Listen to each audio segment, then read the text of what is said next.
Besoin de révélation. Matthieu, chapitre 7, verset 7. Demandez et vous recevrez. Cherchez et vous trouverez. Frappez et l'on vous ouvrira la porte. Jésus nous a dit, le royaume de Dieu ne vient pas de manière à frapper le regard. Sous cette affirmation, il y a l'idée que pour être trouvé, cela nécessite une observation attentive et une recherche approfondie. Pour déceler la nature, les fonctionnements et les caractéristiques du royaume de Dieu, il nous faut les chercher avec insistance.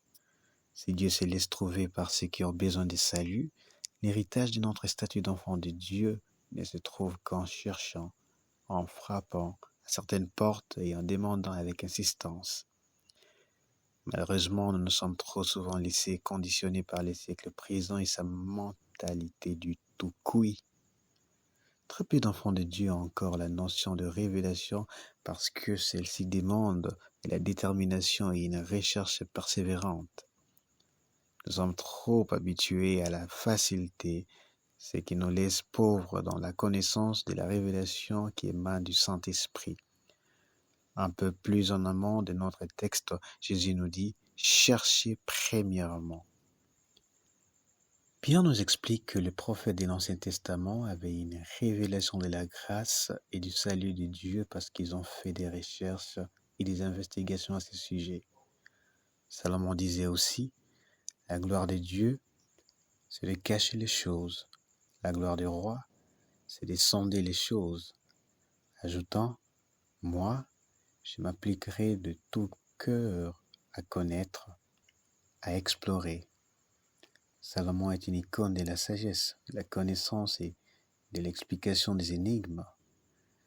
Tout ceci, mes bien-aimés, pour nous dire, nous avons besoin d'appliquer notre cœur à rechercher la révélation que seul Dieu peut donner.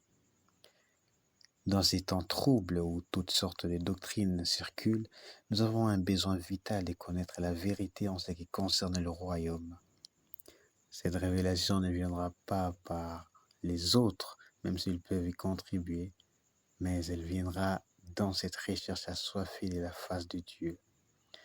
Nous le disons souvent dans nos lignes, mais il est primordial de revenir à une intimité avec Dieu par la prière personnelle et ou en couple, par une méditation approfondie de la parole de Dieu et par une bonne relation avec le Saint-Esprit. Il y a urgence. Bonne méditation. Pasteur Claudie.